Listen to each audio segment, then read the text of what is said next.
Muy buenos días. Sean todos bienvenidos a la unidad de seminarios. Mi nombre es Verónica Aguilar Franco, soy la creadora y organizadora del ciclo de conferencias de la ciencia a tu biblioteca.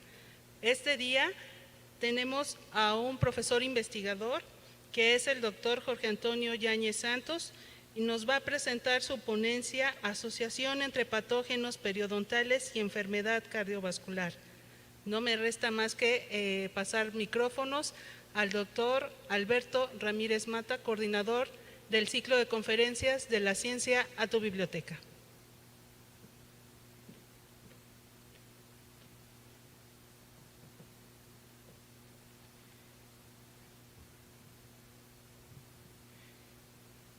Buenos días a todos. Para mí es un agrado presentar al doctor Jorge Antonio Yáñez Santos, quien es licenciado o médico cirujano partero por la UAP. Posteriormente hizo una maestría en el Instituto Politécnico Nacional y su doctorado también en el Instituto Politécnico Nacional. Ha tenido varios puestos en la Benemérita Universidad Autónoma de Puebla. Es profesor investigador titular tiempo completo en la Facultad de Estomatología de la Benemérita Universidad Autónoma de Puebla. Actualmente es director del Centro de Detección Biomolecular de la Benemérita Universidad Autónoma de Puebla. Tiene una gran cantidad de artículos publicados en revistas indexadas de circulación internacional en el JCR. Sus principales trabajos están centrados en micoplasmas y otros microorganismos de interés médico. Tiene varios capítulos en libros y revistas indexadas. Y como les comentaba, es actualmente el director del Centro de Detección Biomolecular. Sin más que preámbulo, doy la palabra al doctor Jorge Antonio Yáñez Santos. Adelante, doctor.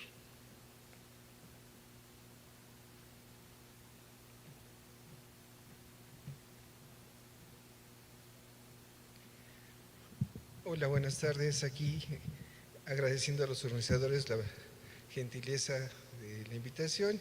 Vamos a platicar un poquito acerca de algunos conceptos.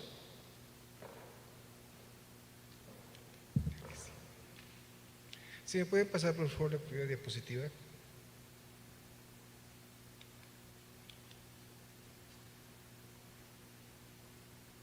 Ahí está. La siguiente, por favor. Bueno, el título ya lo dijeron, es Asociación entre patógenos periodontales y enfermedad cardiovascular. La que sigue, por favor. Vamos a hablar un poquito acerca de qué es esto de enfermedad periodontal. La que sigue, por favor. Bueno, nosotros conocemos bien las características de la anatomía de los dientes, pero abajo de la encía a veces no nos queda muy claro cómo podría estar. Por arriba de la encía se llama corona y por abajo de la encía se llama raíz. Y si vemos el espacio que hay entre diente y diente es un espacio muy pequeñito.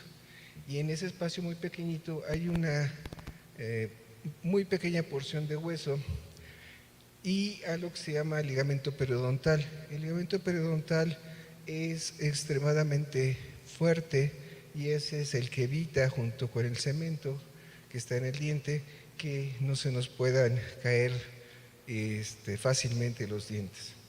Entonces, en este espacio que comprende el hueso alveolar, el ligamento periodontal y la encía, es lo que se llama periodonto. Y entonces a veces por una mala higiene o a veces por una mala técnica al cepillarse los dientes, se puede acumular un poco de alimento y desafortunadamente este alimento, como la boca es un sitio anatómico en el cual hay una enorme cantidad de bacterias, se dice que por lo menos 800 especies bacterianos diferentes se pueden encontrar en la boca, y entonces esto hace que en esta parte que está uniéndose al diente forme una pequeña bolsa y esta bolsa se va a llamar bolsa periodontal. Entonces, en esta bolsa periodontal puede, además de acumularse alimento, las bacterias presentes en la boca pueden crecer, porque particularmente algunas bacterias, porque en esta bolsa periodontal se va a tener condiciones de anaerobiosis estricta. La que sigue, por favor. Y entonces aquí lo vemos, tenemos unos dientes, unos órganos dentarios, y entre la unión del diente y la encía, nosotros vemos la acumulación de algo amarillo que se llama placa dentobacteriana. De hecho, en la parte central, en los incisivos centrales, ya hay una zona de caries exactamente en la unión de la encía con el diente. Entonces vemos que este gran acúmulo de placa dentobacteriana está ocasionando que la encía se encuentre roja. No solamente está muy roja, sino también se observa que se ha perdido parte de esta encía y por lo tanto parte de este periodonto, y la gente lo refiere como que se les baja la encía. Entonces se baja la encía, y esto es relevante porque en la zona donde se ve que ya se bajó la encía, aquí se ve como 2 o 3 milímetros, la lesión real está 2 o 3 milímetros por abajo de esa lesión. Entonces estamos viendo no la situación real, sino poco a poco esto va avanzando sin que nos demos cuenta realmente cómo está el padecimiento de la que sigue.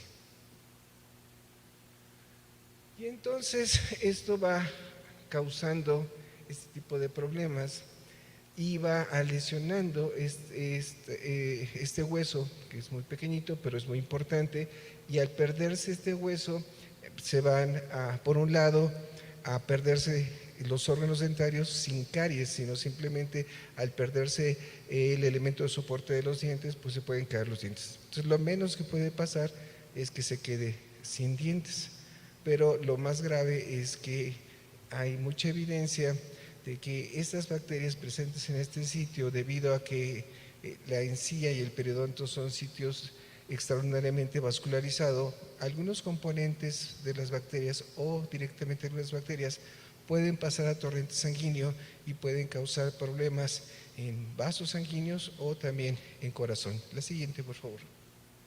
Si vemos aquí, ya es un problema de periodontal mucho más profundo, más intenso, y se ve dónde estaba el borde de la encía y se ve que prácticamente se ha perdido todo el soporte de los dientes. Ahí no hay nada entre diente y diente, nada más está las raíces expuestas y ya muy pronto a perderse esos órganos dentarios. La que sigue.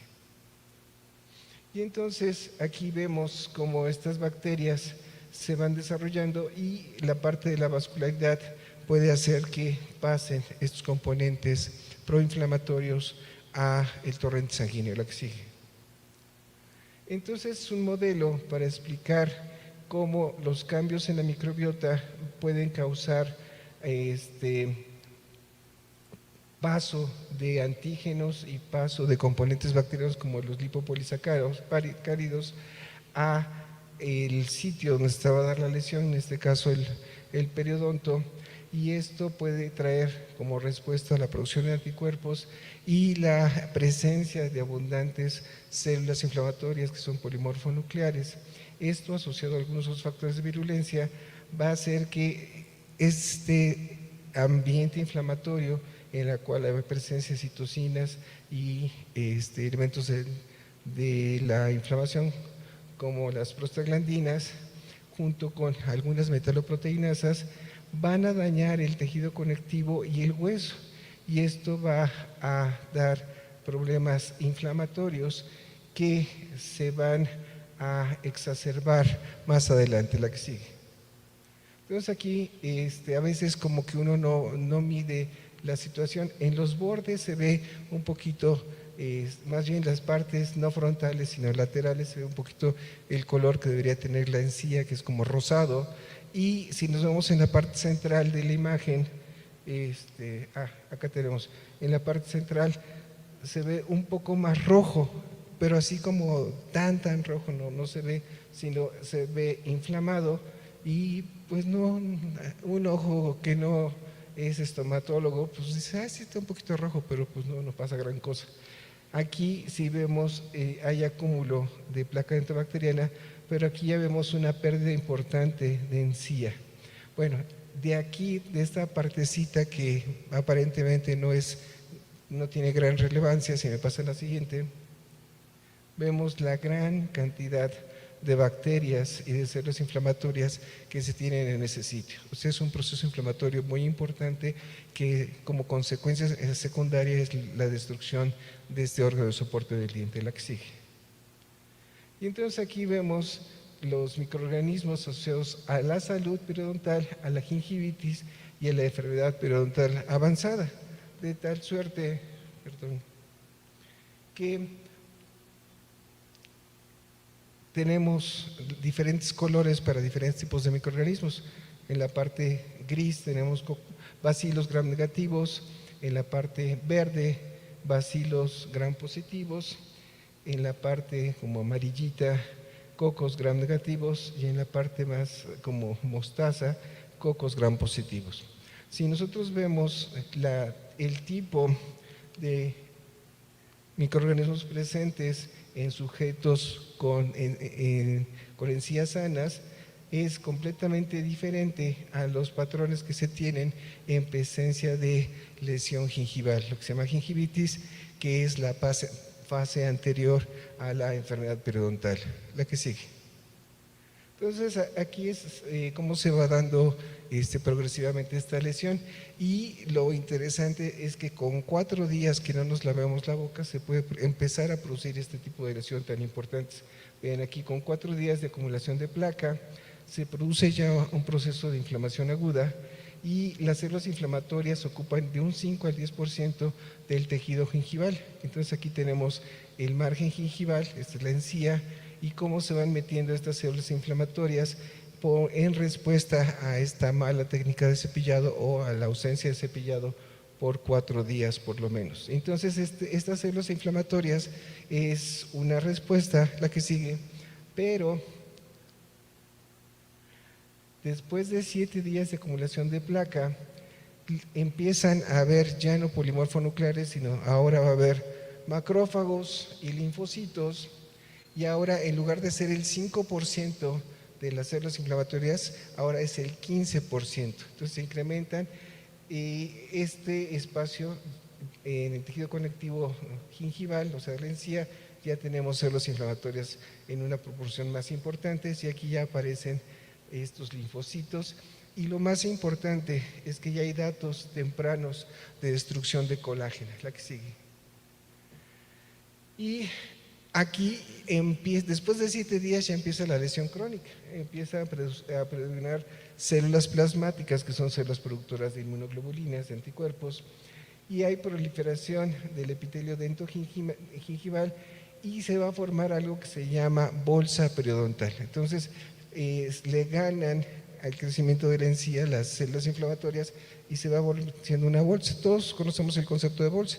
Una bolsa es algo que abrimos para meterle algo. En este caso, esta bolsa que se forma se mete alimento y bacterias, y esto va a hacer que se complique porque en las bolsas periodontales se va profundizando la lesión, y nosotros vemos el borde de la encía acá, pero en realidad el fondo de la bolsa periodontal está más profundo, y entonces nosotros creemos que la lesión está acá, pero en realidad la lesión ya va como por acá. La que sigue, por favor. Y entonces este es un trabajo de la Ciudad de México, en donde se buscó caries en 161 personas de 60 años o más. Y entonces se encontró algunas cosas muy interesantes. El promedio de edad en donde hicieron este trabajo fue alrededor de 70 años, más o menos 7 años casi. Y en esta población de casi 70 años, el 23% estaba edéntula completamente. O sea, a los 76 años, casi una cuarta parte no tenía un solo órgano dentario. Y en el caso de las lesiones, por lo menos tenían 16 órganos dentarios. O sea, los que tenían dientes tenían bastantes caries.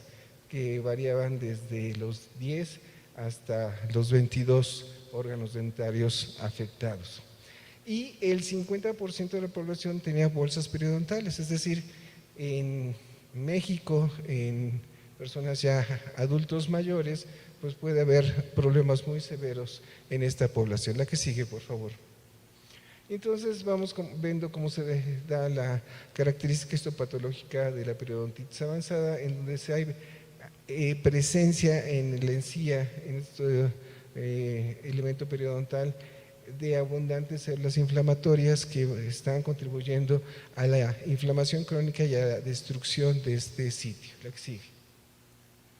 Ahora, hay una publicación que dice: en dientes sanos no entran caries ni diabetes. Ojo, no estoy diciendo que la diabetes se produzca por no lavarse los dientes, eso no es lo que estamos diciendo. Pero sí hay datos interesantes. Si me pasa la que sigue. Por ejemplo, en este artículo que dice el efecto del tratamiento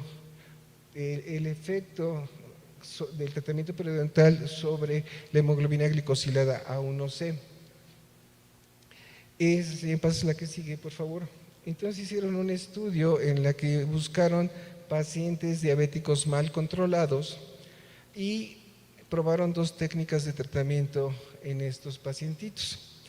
Y hay dos escuelas para el tratamiento de la enfermedad periodontal en estomatología. Uno de ellos es tratar mecánicamente la lesión periodontal y ya, y hay otro que se trata la lesión mecánicamente, pero además se le da antibiótico.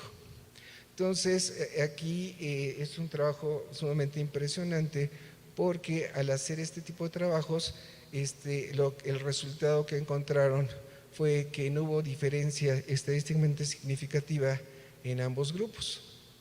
Es decir, en términos de mejoramiento de la encía, da lo mismo que le quites todo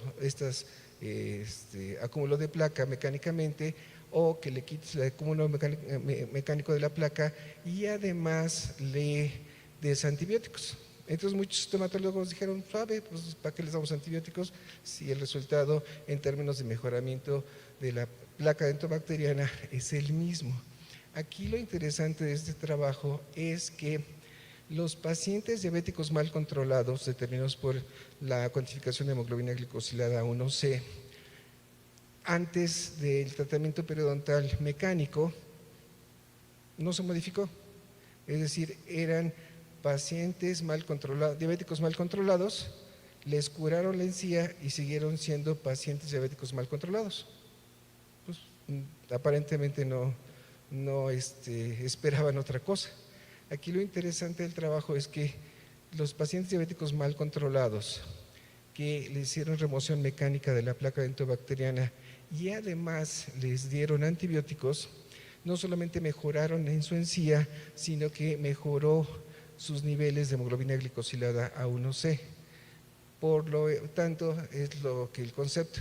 No es que las bacterias del periodonto produzcan caries, eso se sabe que no, hay una base genética, hay una base ambiental, la dieta, todo esto, pero sí se ha visto con base, la siguiente por favor, con base en estos trabajos, que aquellos pacientes que se les da tratamiento mecánico y se les da antibióticos, mejoran su hemoglobina glicosilada. Entonces esto tiene una importancia bastante, porque en México hay un montón de problemas de salud debido a enfermedades crónico-degenerativas, como uno de ellos es la diabetes mellitus. Y su servidor es médico y los médicos hemos visto muchos pacientes en ese aspecto, en el que hay dos tipos de pacientes diabéticos. Paciente diabético mal controlado que le va muy mal, es decir, ese paciente diabético que se les da fármacos orales, se les da insulina y nunca se les compone su glucosa. Esos pacientes diabéticos mal controlados van a terminar ciegos, van a terminar amputados, van a terminar con insuficiencia renal crónica, que es uno de los problemas por los cuales muchos de los hospitales tienen muchos problemas económicos por esa situación.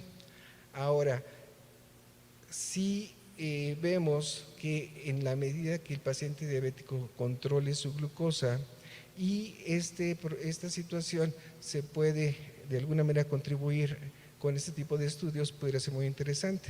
Es decir, el paciente diabético tiene diabetes por muchas otras cosas independientes de los microorganismos. Sin embargo, la presencia de microorganismos periodontales en las bolsas periodontales pueden contribuir al mal control de la glucosa porque pasan estos elementos proinflamatorios de las bacterias, son bacterias generalmente gram negativas, entonces, una de ellas Porphyromonas gingivalis y otras Dannerella, vamos a ver más adelante. Y entonces este mal control, si nosotros lo pudiéramos llevar a un mejor control de la diabetes, podría ser algo no solo muy bueno para las personas, sino incluso muy bueno para el sistema de salud en general. La que sigue.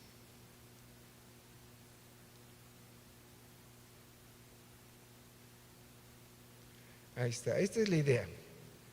Dice, hipótesis de las enfermedades metabólicas son inducidas por bacterias, es decir, no tanto se produce directamente, pero sí su complicación. Tenemos la alta consumo de alimentos grasos, pueden cambiar la composición de la microbiota en el intestino y esta presencia incrementada de bacterias gram negativos puede incrementar la permeabilidad intestinal y esto contribuye a un incremento en la absorción de componentes de gram negativos, como son los lipopolisacáridos, y llevar a una endotoxemia, es decir, la presencia de esos componentes, los lipopolisacáridos y otros componentes bacterianos, al torrente sanguíneo, y esto puede contribuir a un estado proinflamatorio crónico que pueda no producir, pero sí complicar algunas alteraciones metabólicas. Esta es una idea de este autor. La siguiente.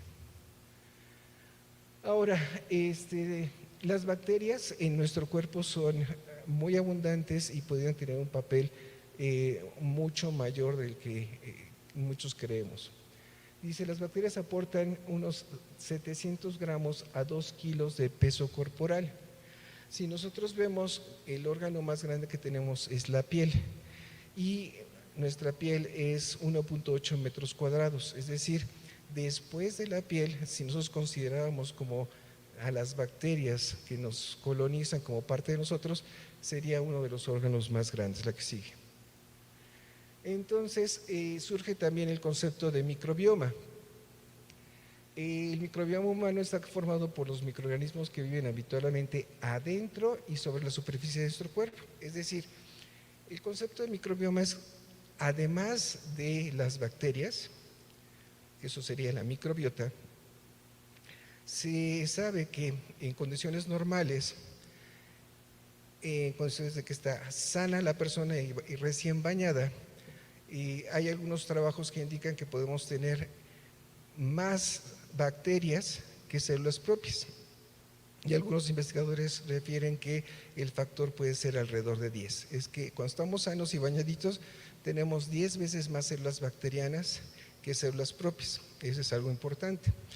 Otro es que si nosotros sacáramos el genoma de todas estas bacterias y comparáramos el tamaño del genoma de todas las bacterias en su conjunto contra el genoma propio, este genoma evidentemente sería bastante más grande que el genoma humano. Y la idea es que esta interacción entre las bacterias y su genoma con nosotros, este microbioma, pudiera de alguna manera afectar positiva o negativamente el funcionamiento del cuerpo. La que sigue, por favor. Entonces aquí tenemos los diferentes sitios corporales y en colorcitos podemos ver que la flora de la vagina o la flora intestinal es completamente diferente a el de la piel, y en diferencia de la piel también es diferente por la proporción de colores, y en la misma boca, en diferentes partes de la boca también va a ser diferente. No va a ser lo mismo en las anginas, en la lengua, en la encía, en la saliva o incluso en las narinas. Entonces, cada partecita de nuestro cuerpo tiene diferentes bacterias, diferentes proporciones de bacterias. La que sigue.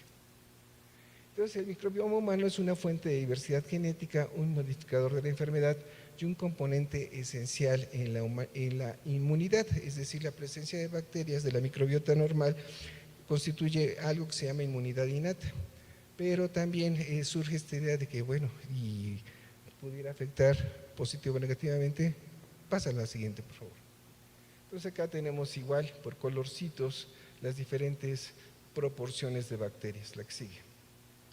Entonces, el microbioma humano es una entidad funcional que influye en el metabolismo y modula las interacciones entre medicamentos. Hay algo que se llama farmacogenómica, y entonces la idea de la farmacogenómica es que cada persona tiene una carga genética diferente y pues las personas reaccionan diferente a los medicamentos por esta carga genética. Pero existe también la idea de que este microbioma, este genoma bacteriano, también pudiera contribuir, y en realidad la resistencia no solamente a un fármaco pudiera estarse dada no solo por la carga genética, sino también por la presencia del microbioma. Entonces, a veces como que los investigadores nos centramos mucho en un punto y no vemos el bosque completo. La que sigue, por favor. Entonces, aquí tenemos como lo que le llaman la tríada ecológica. Tenemos al huésped, que tiene su carga genómica, su sistema inmunológico y sus hormonas, lo que se llama el eje neuroendocrino inmunológico, y que va a estar influenciado por la microbiota. ¿Por qué?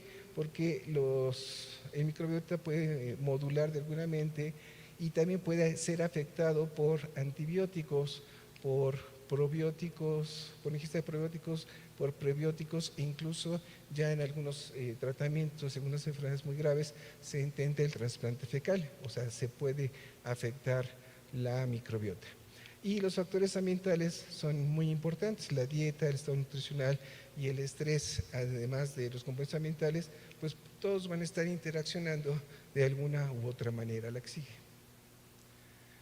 Entonces, acá tenemos cómo se da esta idea de que los microorganismos interactúan con el huésped, y entonces acá está un componente importante de las bacterias gram negativas, que decíamos que es el lipopolisacárido, y tenemos células inflamatorias que tienen algo que se llama TLR.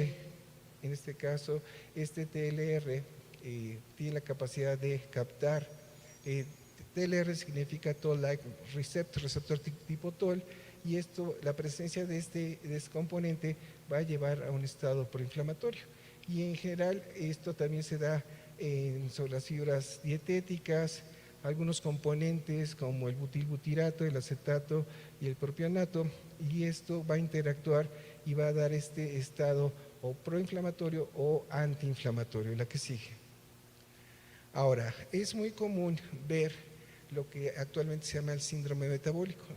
El síndrome metabólico es la conjunción de varias enfermedades juntas que antes la gente, los médicos lo veían y decían: ah, qué chistoso, tengo un paciente diabético que además de ser diabético es hipertenso. Y ya, pues tiene las dos enfermedades, ¿no? Y luego tengo otro paciente diabético que además de ser diabético es hipertenso y tiene el colesterol alto. Y luego tengo otro paciente diabético que es diabético, hipertenso, tiene el colesterol alto y aparte es obeso. Y entonces, hasta que un médico de apellido Raven se dio cuenta de que todos estos componentes tienen una fisiopatogenia común, que es la resistencia a la insulina, y esto constituye lo que se llama síndrome metabólico. La que sigue. Y el problema del síndrome metabólico, además de todas las complicaciones que puede tener, es que finalmente va a lesionar al corazón. Entonces las personas se mueren en el síndrome metabólico por alteraciones cardiovasculares, además de las complicaciones de la diabetes y la hipertensión y demás. La que sigue. Y entonces este es un modelo de la patogénesis de la periodontitis en las enfermedades cardiovasculares isquémicas, en donde se ve esta presencia de bolsas periodontales, destrucción del tejido del periodonto, que ya sería una Esta sería gingivitis y esto sería periodontitis. Y estas bacterias van a entrar a esta zona que es altamente irrigada, van a pasar al torrente sanguíneo y en torrente sanguíneo estas sustancias van a lesionar el endotelio vascular, la que sigue. Dice, probablemente las vías patogénicas de las enfermedades cardiometabólicas por infecciones orales y la dieta y la genética. Entonces, ¿cómo se van dando estas interacciones de factores inmunes, genéticos, de infecciones orales en la producción de componentes inflamatorios con factor necrosis tumoral alfa, interleucina 1 beta, interleucina 6, y todos estos componentes van a llevar a este estado proinflamatorio que va a causar finalmente el daño cardiovascular, la que sigue. Entonces dice, mecanismo potencial que une la inflamación metabólica y la periodontitis. Entonces se va a dar lo que se llama una disfunción inmunológica, un estado proinflamatorio, y entonces este estado proinflamatorio no solamente va a tener implicaciones en la periodontitis, sino también puede tener implicaciones a nivel cardiovascular o a nivel en sitios lejanos, la que sigue. Entonces un artículo que dice la enfermedad periodontal y la enfermedad cardiovascular, epidemiología y posibles mecanismos patogénicos, la que siguen. Este es otro artículo que dice la enfermedad periodontal y la enfermedad vascular aterosclerótica. Existe evidencia que apoye esta asociación independiente, la que sigue. Y entonces acá están varios artículos resumidos, diferentes autores, diferentes evidencias que apoyan la posible interacción de esto, la que sigue. Otros más, la que sigue. Entonces vamos a tratar de aterrizar un poquito esto. Dice, el síndrome metabólico, dado que lo natural en el ser humano es la actividad física constante y nuestro genoma está adaptado a esta circunstancia, el sedentarismo es una auténtica enfermedad cardiovascular, es un problema muy grave. Muchos de nosotros nos las pasamos muchas horas sentados sin hacer ejercicio y además expuestos a alimentos altamente engordativos con un índice glucémico muy alto, y entonces falta de ejercicio puede contribuir a complicar otras situaciones metabólicas, la que sigue. Entonces el sedentarismo es una enfermedad cardiovascular, decíamos, y que se trata con el ejercicio físico habitual. Todos sabemos que debemos hacer ejercicio, pero pues no todos nos paramos, como algunas personas que yo conozco, sí, se paran a las 4 o a las 5 de la mañana para hacer ejercicio 1 hora, y aunque entren a trabajar a las 7 de la mañana, pues ya de 4 a 5 de la mañana hicieron su hora de entrenamiento físico y ya se van a trabajar. Entonces muchos de nosotros no tenemos esa fuerza, desafortunadamente, la que sigue. Entonces dice, esto es una herramienta importante para mejorar su salud, el ejercicio es la mejor medicina, la que sigue. Entonces un poquito resumiendo estos artículos, dice periodontitis, pérdida dental y aterosclerosis.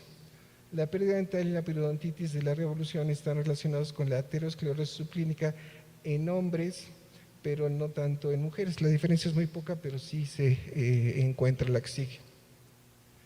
En este artículo dice periodontitis e infarto del miocardio en 22.037 pacientes. Este artículo concluye que en los pacientes con infarto agudo al miocardio tienen 4 veces más enfermedad periodontal en comparación con la población sin enfermedad arterial coronaria. Entonces, a los que les da infarto, está peor su encía, tienen enfermedad periodontal. Entonces, aquí es interesante esta información. Así como que a veces uno dice, ay, ¿para qué voy al dentista? ¿No? Y pues aquí, si uno ve cuánto cuesta el tratamiento de un infarto, hacer una cirugía de corazón, ahorita cuesta entre 200 y 500 mil pesos en 2 horas, ¿no? Entonces yo creo que saldría mucho más barato un tratamiento dental, la que sigue. Dice periodontitis y enfermedad coronaria. La periodontitis se asocia 3 veces más frecuentemente a la enfermedad coronaria, que es la afectación de los vasos coronarios del corazón y por lo tanto afectación del corazón, en presencia de niveles elevados de una bacteria periodontal que se llama Agregatibacter actinomycetes concomitans. Y entonces esta asociación también puede ser interesante, la que sigue. Entonces acá hay un caso clínico en la que se da la identificación molecular de una bacteria también periodontal que se llama Tannerella fursitensis en la bolsa periodontal, y también se estuvo presente en el ateroma ulcerado trombosado de una arteria femoral, es decir, se le tapó una arteria y tomaron parte de ese trombo y encontraron en periodonto y en el trombo a esta bacteria periodontal Exige. Y entonces aquí es básicamente lo que hemos dicho, como algunas lesiones locales se pueden ir a periodonto y de ahí puede pasar a torrente sanguíneo y dar respuestas sistémicas. La que sigue.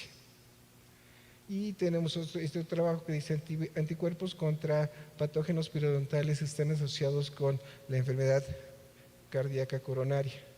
Entonces, no es un solo artículo, son muchos artículos que dan esta referencia, la que sigue.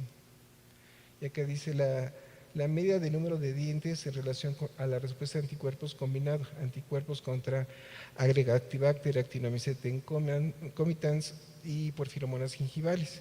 Y entonces se ve que hay una mayor relación de estos anticuerpos en pacientes con enfermedad coronaria, la que sigue.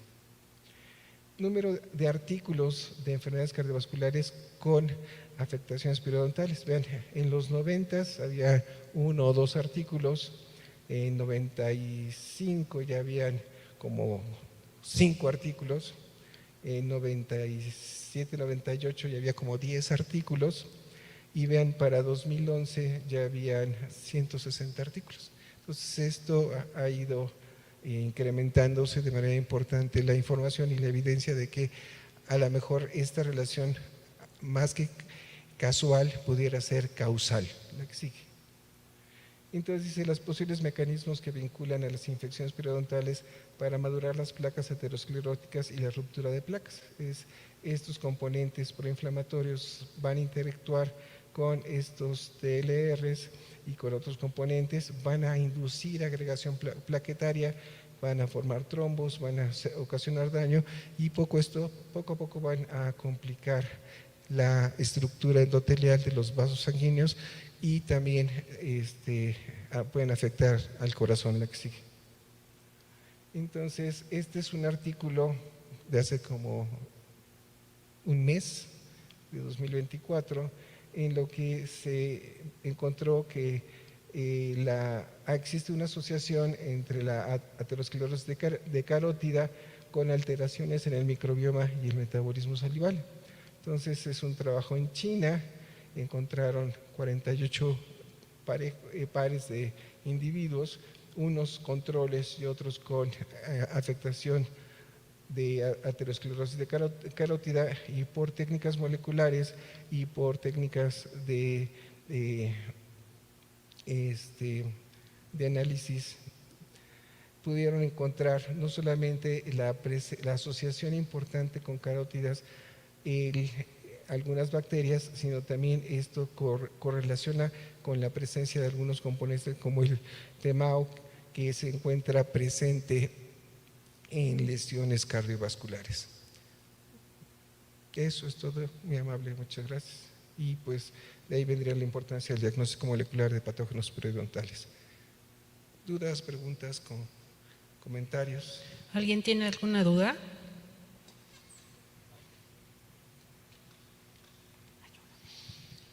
¿Alguien? Pues muchas gracias. Si no hay dudas, les agradezco su invitación. Sí. Yo tengo una pregunta en lo que los demás se animan a preguntar.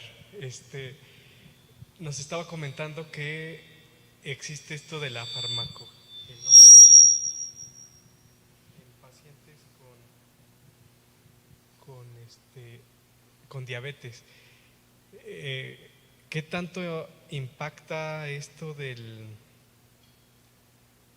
el tratamiento con estos fármacos a la microbiota de la boca, ¿no? Definitivamente hay una asociación entre, y no es reciente esta asociación, la conocemos por un científico que todos hemos escuchado de él, que se llama Hipócrates, que vivió 400 años antes de Cristo, y ya en esos años ya se hablaba de la existencia de la diabetes y la enfermedad periodontal, y durante muchísimos años han dicho, sí, y entonces esta asociación se sigue dando entre los pacientes diabéticos y la enfermedad periodontal, independientemente de los tratamientos. Tratamientos van, tratamientos vienen, pero esta asociación sigue. Y entonces, pues desde el punto de vista médico dicen, pues, el paciente tiene pues tantos problemas, entre ellos se puede quedar ciego, se puede quedar amputado, se puede quedar con insuficiencia renal, que para el médico le dice pues, que se quede sin dientes, pues es el menos grave de los problemas desde el punto de vista médico, ¿no? Pues ya esa sería bronca del estomatólogo, y muchos estomatólogos como que son muy buenos, pero no tienen esta visión global del impacto que puede tener en la salud general padecimientos de este tipo. Y entonces esta desconexión entre las profesiones yo creo que ha llevado a que no se haya estudiado de manera correcta, y yo creo que hay mucho por aprender en este campo. Bueno, yo pensaba por estos, no recuerdo el medicamento que les ponen a los pacientes para nivelar los niveles de glucosa. No me acuerdo del nombre, pero lo toman cada día, ¿no? O les aplican insulina cuando los niveles quedan todavía altos, ¿no? de glucosa en sangre. Y por eso era mi pregunta, que si había estudios analizando cómo han cambiado esos microbiomas por el tratamiento. Todavía, aunque ya el número de trabajos es muy alto, yo creo que todavía hay algo que se puede investigar al respecto. ¿Alguien más tiene alguna pregunta?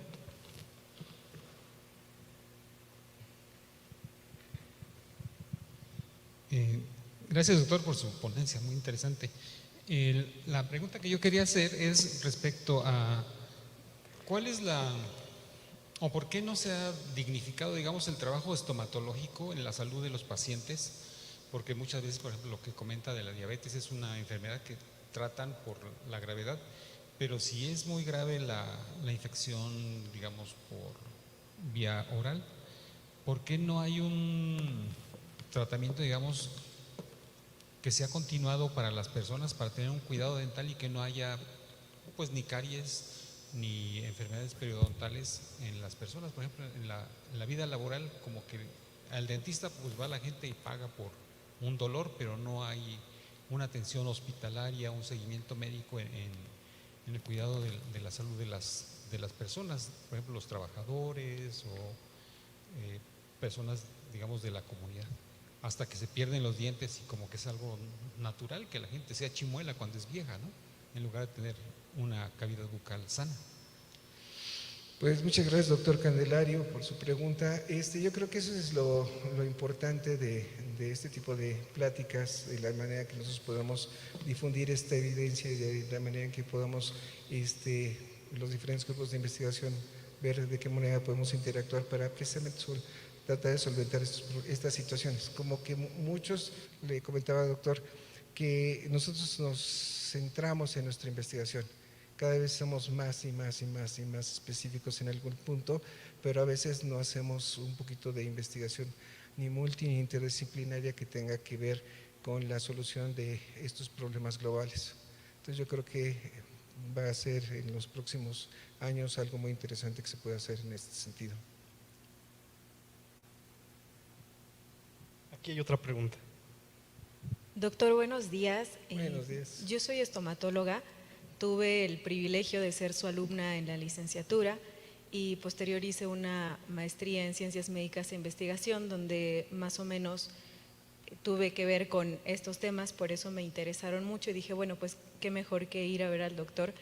Y bueno, nada más es felicitarlo por su labor al respecto, y con relación a lo que comentaba el doctor, me parece muy triste que no haya nadie del área de la estomatología, o bueno, desconozco, pero no veo tantos compañeros que pudieran pertenecer a la facultad cuando es un tema tan importante. Y quizás de ahí viene, como decía el doctor, la falta de atención no solamente de los pacientes, sino del personal o de los estomatólogos que estamos en contacto con este tipo de patologías, y la falta de interés hace que no podamos transmitir esta información tan importante a los pacientes y que ellos en consecuencia no vean la relación tan importante. Y el hecho de perder los dientes también tiene un impacto negativo sobre su dieta, ¿no? Que forma parte del tratamiento que el médico les proporciona cuando empiezan o tienen este diagnóstico de diabetes. Entonces, bueno, pues felicitarlo y pues creo que la labor que hace con respecto a estos temas siguen siendo algo importante para transmitir a todos nosotros. Muchas gracias por la pregunta y por el comentario. Y un favor, no me diga cuánto le puse de calificación, no es cierto. Aquí, pues sí, a veces no es fácil entre los médicos y tampoco entre los estomatólogos, y a veces con los investigadores decir, pues sí, ya se sabe de que los pacientes diabéticos tienen enfermedad periodontal, sí, pero ¿por qué no les ha interesado más? No sé. A mí sí me ha interesado y tratamos de escudriñar algunas de estas cosas y pues eventualmente a ver si encontramos algo que pueda ser útil para las personas. Gracias. ¿Alguien más tiene alguna pregunta? Bueno, pues muchas gracias, doctor, por su excelente presentación. A continuación vamos a darle la palabra a la señorita Verónica. Muchas gracias, doctor. Bueno, no me queda más que entregarle la constancia de participación. Doctor, muchas gracias. Le damos un fuerte aplauso al doctor. Le entregamos obsequios por parte de Rectoría y de mi parte. Muchas gracias a todos por asistir. Los esperamos el próximo 10 de octubre en la Biblioteca Central. Muchas gracias. Hasta pronto.